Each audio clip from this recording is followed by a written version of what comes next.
It is the Week 12 edition of the Matt Barrie Show, presented by Allstate. I am Matt Barrie. Good morning. Hello. Happy Sunday. How are you? Happy after day college football Saturday. Kind of a statement Saturday, if you will.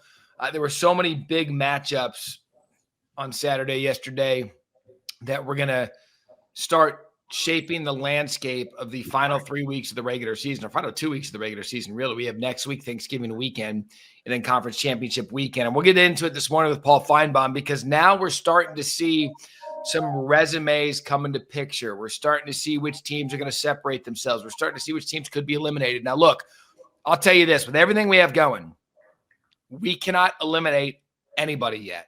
And we'll get into that today. But first, as we always do, I want to bring you our Good Hands play presented by Allstate.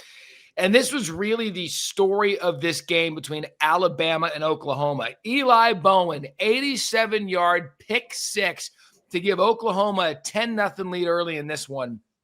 They used the defense to get things going against Alabama. At one point, then Ryan Williams turned it over on a fumble. John Mateer took advantage and scrambled in to make it 17-3 at that point. So the Good Hands play, Eli Bowen, as Oklahoma for the second consecutive year beats Alabama. By the way, that hadn't been done since Hugh Freeze was at Ole Miss. I believe it was 2014 and 2015. But Oklahoma gets the win against Alabama, shaking things up in the SEC as we bring in Paul Finebaum, as we do each and every Sunday on the Matt Barrie Show presented by Allstate. And Paul, that's right there. Let's just start there.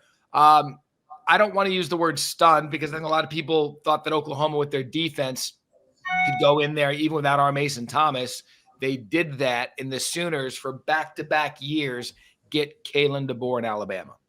Well, I mean, it's pretty stunning for a couple of reasons. 3 weeks ago, Matt, when Ole Miss beat Oklahoma and Norman, all of a sudden Brent Venables' job seemed to be on the line, and now he's on the door of getting to the playoffs. So it's really been an extraordinary turnaround when you think about them winning at Tennessee and Alabama. But Alabama is the story here. And a week ago, we got the vibe that Alabama fans were worried and nervous, and they had every reason to be. And it just seemed like that memo did not quite reach the team. Just some really terrible play by former Heisman Trophy candidate Ty Simpson, and some inexplicable calls down the stretch. And Matt, the stats all favor Alabama, every single aspect of it, other than a pick six, a missed field goal, a late fumble, all adding up to an elite defense prevailing. Yeah, you bring up a couple of good points, because we talked about this on College Football Final into the wee hours, that Oklahoma was doubled up in offensive yards. I mean, they were outgained by so much with the Alabama offense, and it was just untimely turnovers that Oklahoma took advantage of. Now, we've seen games where you can turn the ball over, get out of there with a win, just escape and move on. But that wasn't the case for Alabama, because the Sooners were able to just take advantage of each mistake that Bama made. And any time that you needed to come down towards the end of the game and get that game-winning drive, the Sooners defense was there. And the point you made about Brent Venables is dead on, because you're right. They went all in this year.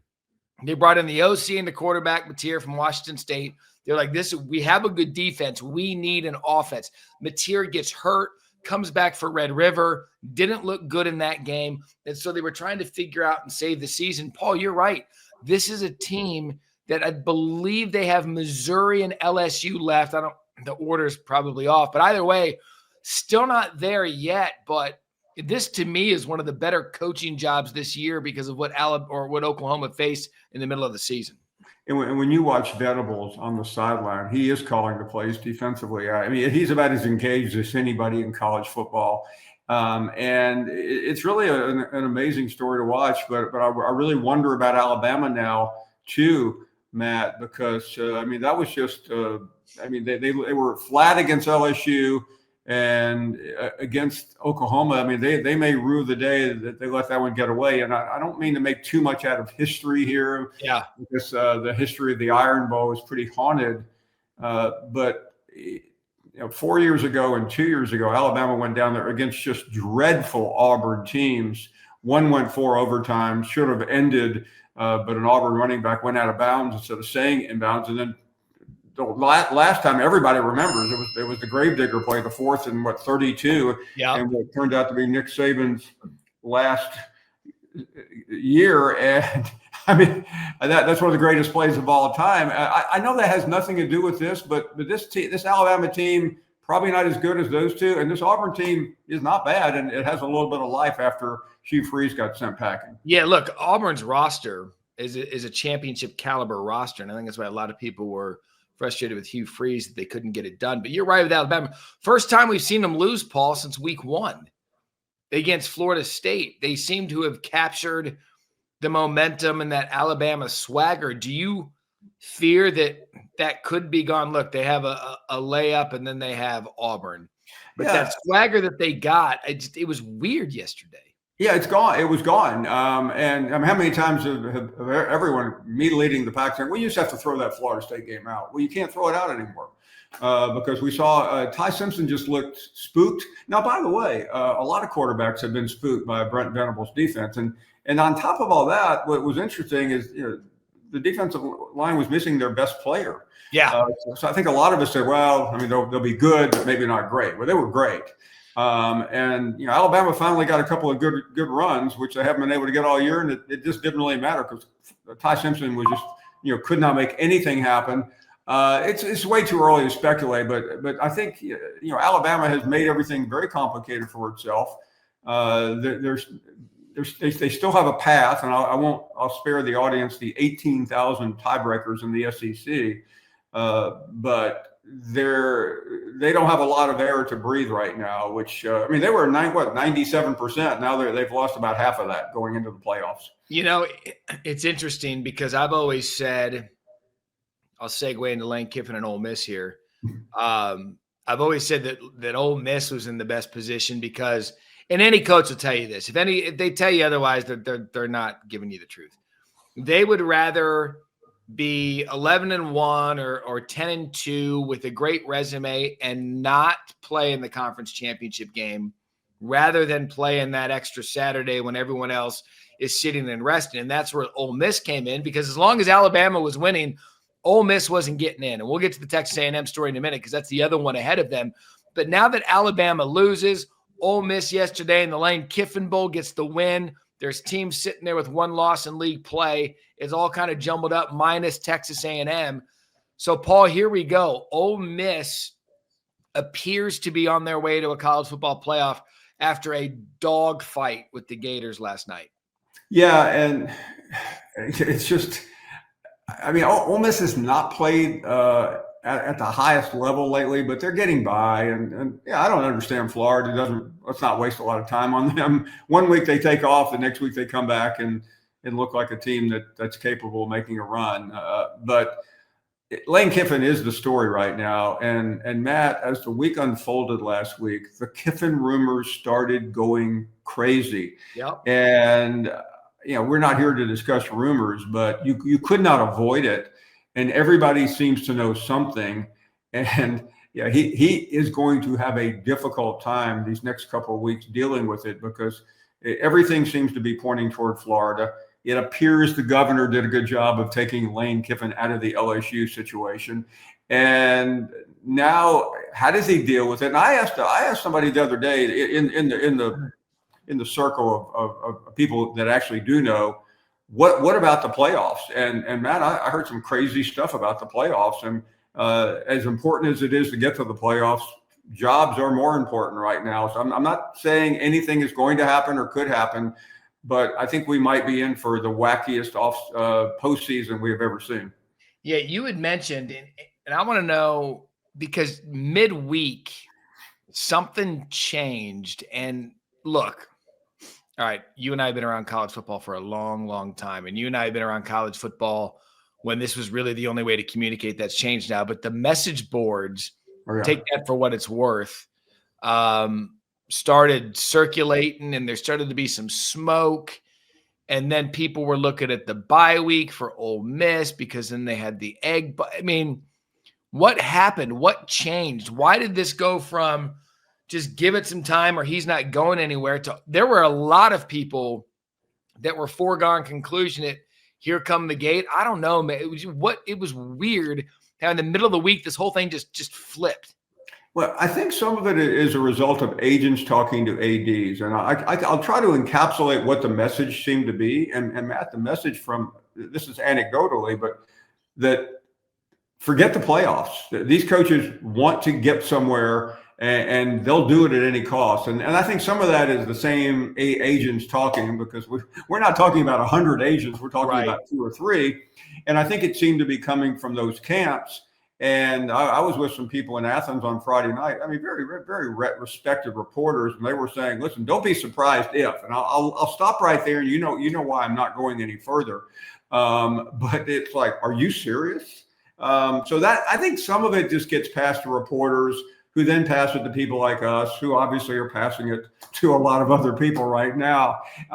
Exactly what is going to happen, I don't know. But I think what they're trying to say is, don't be surprised if unbelievable things start to happen.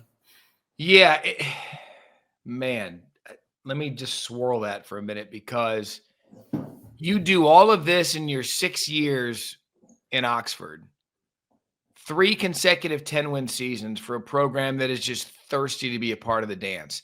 Last year, I thought they were probably the second most talented team in the SEC, and they didn't get there. Maybe the third most talented team in the SEC. A bunch of NFL talent running around, they didn't get there. And it appears this year they're going to get there.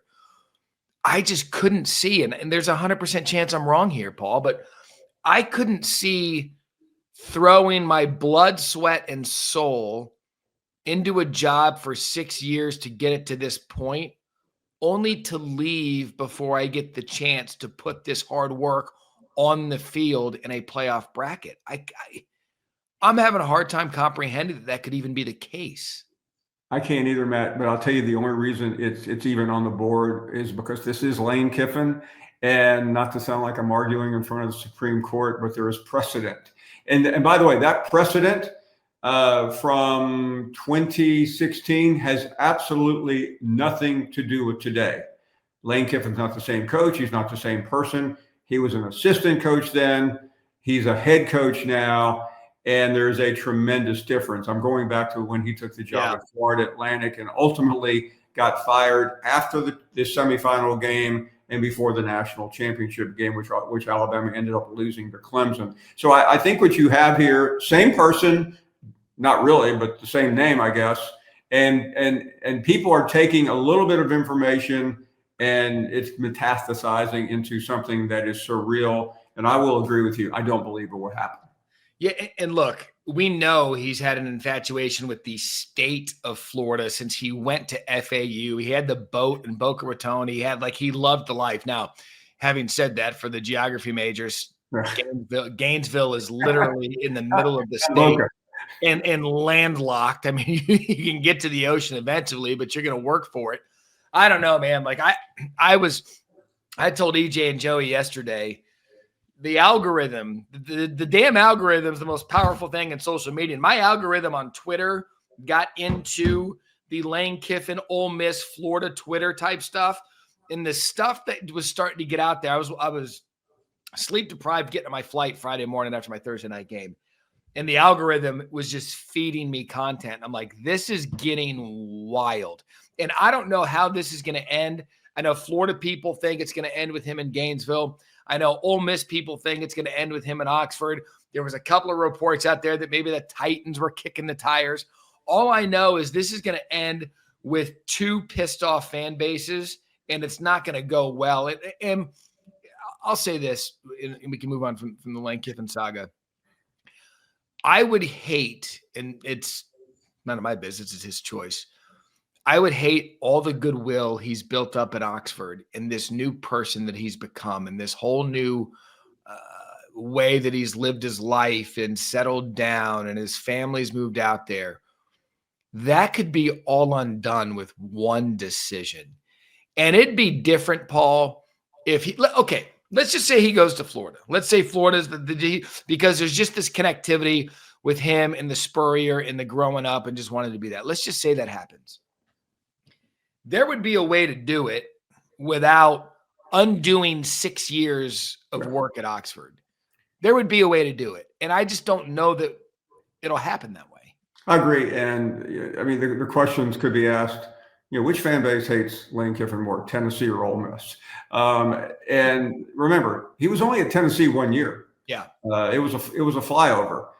This is different. And I am siding with you. And I know that some will say, well, if you're siding with Matt on this, why did you just spend the last 15 minutes talking about it?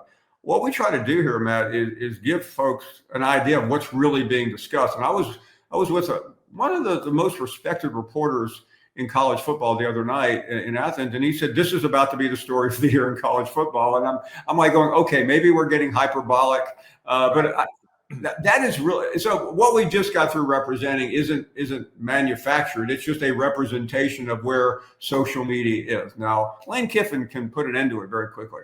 Yeah, and I look, you and I talk to agents, we're around people in college football circles. I think each of us have an idea of what we think will happen. I don't think either of us have an idea of what we know will happen. What we do know is that this is going to be one of the most, put it this way, I hope I'm near a camera in a studio when all of this goes down. Yeah.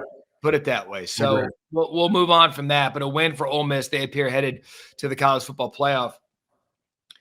I'm going to cage what I'm about to say next, because we have, a responsibility when we're talking about sports and college football and people, not to just throw them out and be like, you know what, that was just awful, get rid of them, blah, blah, blah, blah, blah.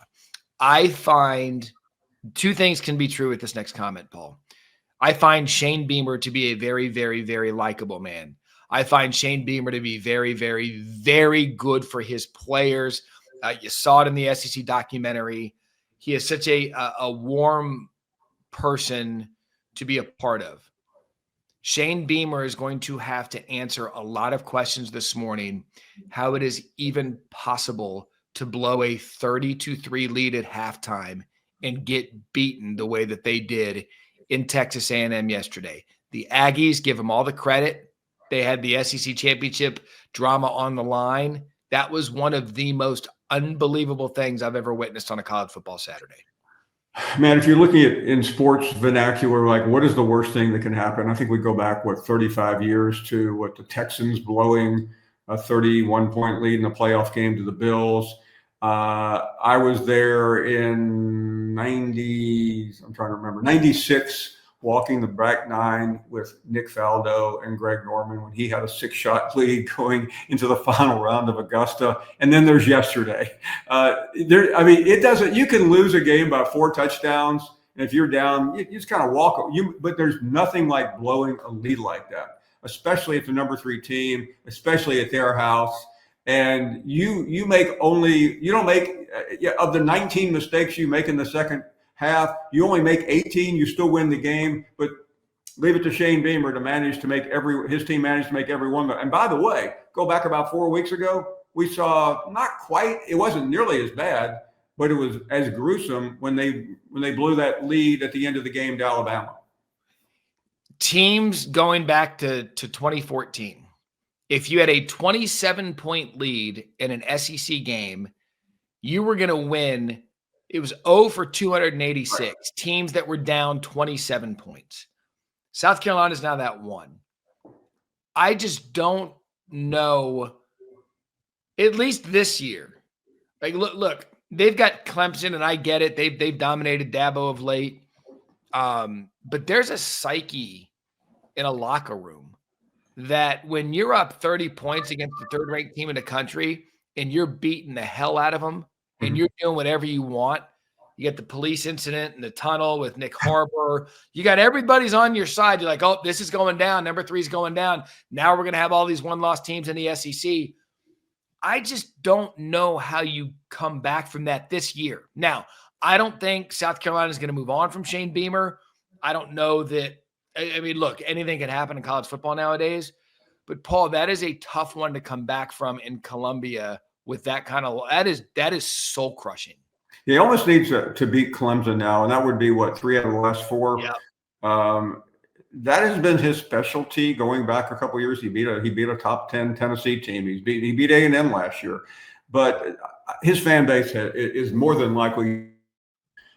He's also got another problem, and that's a brand new state-of-the-art AD who I'm sure is looking around. And by the way, Jeremiah Donati is in that new breed of ADs that is plugged into where it's at in college athletics right now. I think he was at TCU, and he's done an amazing job there. I was on that campus a couple of months ago for a day, a lecture, and it's Matt, you've been there. It's a very impressive place.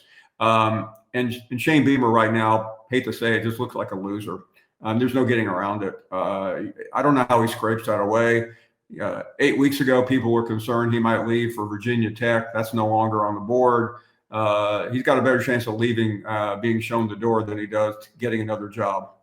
Yeah, I was with James Franklin on Thursday night. He was at the game I was calling in Virginia, and the fans out there, they look, they're supporting ODU and the local school out there in Norfolk, but there were Virginia Tech people out there that were all but certain that James Franklin was just going to take his car from there to Blacksburg and start making things happen. But certainly, Shane Beamer, I root for him because he's such a good person.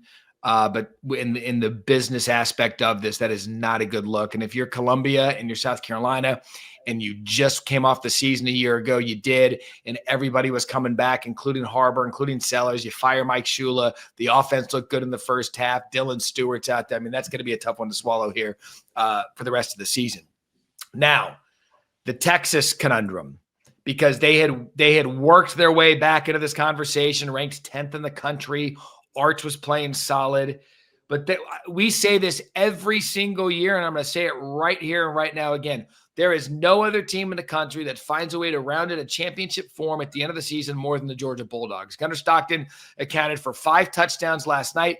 Kirby with the great quote afterwards, some people come to get the check, but if you come to get the check and you don't hit here, you're not going to play here. I would want nothing to do with the Georgia Bulldogs, and I am curious now what's left for Texas. They do have A&M on the board. So there is a way, and we can't foregone conclusion anything with the playoff right now, Paul. But Georgia, man, they look like the team to beat right now. Yeah, I was in Starkville a week ago in Athens this weekend, Matt, and that program has just transformed. I mean, this is a program that really took a lot to even still be in the race right now. They survived Tennessee, a game they should have lost. They almost let the Alabama game get away. They've had close calls across the board. But I give the credit to Kirby Smart. I mean, he told me Friday night on our show that he told his team, you just need to appreciate where you are and how special this is, having a school like Texas come in with all the celebrity and all the glamour and play a top 10 matchup. He said, I didn't get to do that when I was a player. And I think that resonates. He's very real. He knows he's had to overcome a great deal. He put faith in a couple of people this year that nobody else had faith in, and that's Gunnar Stockton and Mike Bobo. The fans wanted Bobo out. The fans weren't sure about Gunnar Stockton, including the people in the media like me. And right now they are just gliding along. They still have Georgia Tech, which looks a little shaky after yesterday. And then they may or may not be in the SEC championship game, but they are a force right now. How good is this, by the way? I think I had this correctly. The SEC office released it yesterday that the SEC championship opponents cannot be determined until the final week of the regular season. How good is that? Yeah. And it was almost determined yesterday. That shows you how crazy it is. I mean, I'll be asked this question 50 times a day now. Hey, what's it going to take? And I've read it, Matt. You've read it. I don't even think I want to think about it again. But you think about Alabama at Auburn, Texas A&M at Texas that day, Georgia Tech the day before. There is a great deal going on that final weekend. Yeah, and not much going on next weekend. Right, next week, and we kind of we can look ahead. But yeah, Georgia Tech, at least that's out of league, and the Bulldogs' resume for now is complete. What left? We'll get out of here on this. What now for Texas? Again, they got their way back into it, and I'll say this for Arch. Early on in that game, he was victimized by drops. He put the ball on a lot of his receivers. That wasn't an Arch problem. And then by the time they were trying to get any momentum, they got it to 14-10.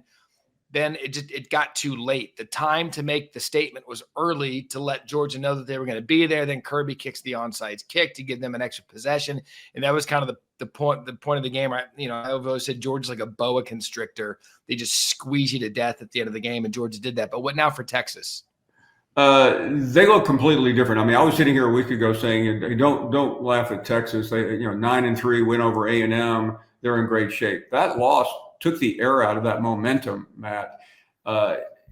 2 weeks from now is a long way. One of the few times I'm really curious to hear what the committee chairman, considering it's a new committee chairman, this Tuesday. I mean, only the CFP can lose its spokesperson. I mean, it's the game that can't shoot straight. But it doesn't matter because that guy actually got criticized for saying a little too much sometimes. But we have a new guy in there, so I think Texas has got a long shot now. Even beating A&M, that loss to me is going to haunt them like the Oklahoma loss did to Alabama a year ago because it was so late and so bad. Yeah, you know who's back in this thing, by the way? Miami. Miami's all the way back in. I know the ACC, they were getting angry about people saying, well, if Duke went, they don't have a Duke problem anymore. Duke's not going to play for the conference championship. Right now, it appears to be Georgia Tech and Virginia. But Miami's back to beating people. If they go and beat Pitt, if they end the season 10-2 with the way they're doing it, to your point, maybe a 10-2 Miami who beat Notre Dame, the South Florida win, that kind of killed them yesterday with South Florida losing to Navy. But either way, and look, I just don't think this thing's anywhere near being settled. It's going to come down to Thanksgiving weekend, which how great is that? The final week of the best regular season in sports is going to come down to that. Paul, as always, we appreciate you. I know some people are going to be like, well, Matt, why is there a South Carolina helmet right there? That's the alma mater wall. You got the Arizona State helmet. That's my alma mater. South Carolina's my wife's alma mater. She's a Gamecock. So if anyone wonders why I'm up here, I'm supporting the wife's misery today after blowing the lead that they did yesterday. So, Paul, 2 more weeks left, man, in the regular season. How good is this? Amazing. And I think what they say in Hollywood or in politics, the best is yet to come. I think these last 3 or 4 weeks, not the regular season, but the postseason are going to be to remember. I think we're about to see some things we've never seen before. Thanks for watching Matt Barrie Show, presented by Allstate. You want this, you got that.